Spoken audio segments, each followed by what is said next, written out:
all of the Tyrese Halliburton stuff kind of got me thinking, like, damn, who are the top 10 players in the NBA heading into next season? And so I'm curious. Okay. I would like to. Do you want? I'll go first. Actually, I'll go first. Just okay. So just list off your honorable mentions and your 10, and then I'll give you my 10, and then we discuss. Okay, so I find it hard to believe that Tyrese Halliburton isn't a top 10 player heading into next year. My honorable mentions in my top 10 going into next year, there is a little bit of like projecting who these players become next year, but my honorable mentions: Anthony Davis, Stephen Curry, Cade Cunningham, Donovan Mitchell are the first four out for me. So running down my top 10, I have Nikola Jokic. You have this in order? Yes, this is in pure order. This is in order from 1 to 10. My top 10, number 1, Nikola Jokic. Number 2, Shai Gilgeous-Alexander. Number 3, Giannis Antetokounmpo. Number 4, Luka Doncic. Number 5, Anthony Edwards. Number 6, Victor Wembanyama. Number 7, Kevin Durant. Number 8, Jalen Brunson. Number 9, Tyrese Halliburton. And number 10, LeBron James. I will say, obviously, Tatum is not in here because he's not going to play next season. He cannot qualify. Yes. He does not qualify. But if he wasn't here, he'd probably take Anthony Edwards' spot for me. But there you go. He bumped everyone down. I think he would take one of KD or Braun. I think Jason Tatum peak top 5. So like I'd probably have him top 5. But he's not in here. That's my top 10. Tyrese Halliburton over LeBron feels fucking insane. Crazy. But that is how I feel heading into next year. Based on what we've seen in this playoff run throughout the season, I think it's hard to keep Tyrese Halliburton out of my top 10. But what is your top 10? So honorable mentions: AD, Steph, Paolo, Booker, Cade, Embiid if healthy, and Tyrese. Wait, move the camera down a little bit. It might be because I'm leaning forward. It's focusing. You good? All right, yeah, that's valid. So my last honorable mention is Tyrese, just because I get it. Like your team went to the finals, you took your team to the finals, but I think, and I'm not trying to discredit what he's doing, but I do think like there are anomaly cases and rare cases. Like I think of the way I look at this team. It's kind of like how people look at the 2004 Pistons. Like you can't name a superstar on that team, right? But that team was elite defensively, and there was a clear best player. Like their clear best player was Chauncey Billups. And if Tyrese Halliburton is Chauncey Billups, I think he's better than Chauncey Billups. But if he's the Chauncey Billups of this scenario, that's perfectly fine. Like I don't think we have to push that narrative so soon. Now, if he goes in the finals and averages a damn triple-double, you got it, bro. Or like averaging 30 and 10 with 1 turnover and doing stuff we've never seen before, cool.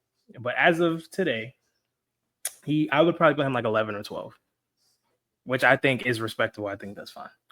My top 10 in order: Jokic, SGA, Giannis. I feel like those 3 are locks. Luka 4, Wemby 5. Okay. Because I think Wemby, I think him healthy, he's the best two-way player in the league, better than Giannis. Just because his rim protection is so elite, I don't think I've ever seen anything like that before. 6, I have Brunson. 7, I have Ant. This might be controversial. 7, I have Donovan Mitchell. I think he just got the Donovan shit end of 7 or 8. 8. My bad. Uh-huh. I think this playoffs, he just got the shit end of the stick. Like you get to the playoffs, your second best player is hurt. Your starter point guard is hurt. It's kind of tough. He did average 29 in the playoffs. He did have a few 40-point games. So like we know what he can do. He's pretty consistent when it comes to the playoffs. It's just a tough pill to swallow. I understand if people don't have him top 10. I have him top 10 just off of what he did in the playoffs. And honestly, like I can't fault him for losing against a better Indiana team when he didn't have all his soldiers with him, you know. And then 9, I have KD, 10, I have Braun. I have KD 10 and Brown. Okay, cool. I think we're on pretty much the same page. The Brunson is high. That's 6 for Brunson. You think that's high? You don't think Ant better than But Brunson? when we did that, would you rather? I did say Brunson over Ant. You did. I said I know what Brunson's gonna give me game to game for the most part. That's true. I can't get there. I think he's better than Hallie, but I respect it. I think for me, my Tyrese Halliburton thing, like I struggle to make the case for any player to make a firm case that any player I didn't say should be better than him. Like I was going really back and forth on Donovan Mitchell.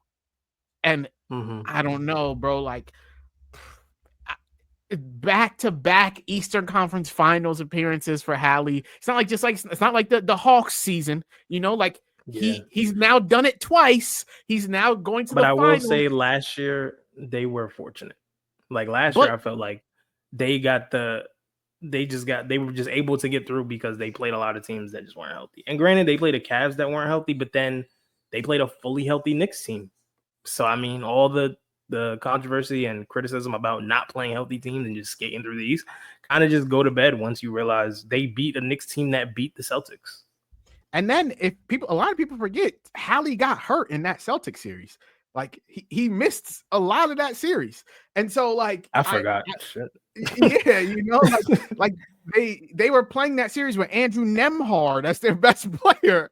And so I think like to come off of that, come back, let's assume he goes to the finals. He now has he got a finals appearance on his jacket. Like a lot of people in his tier don't have that.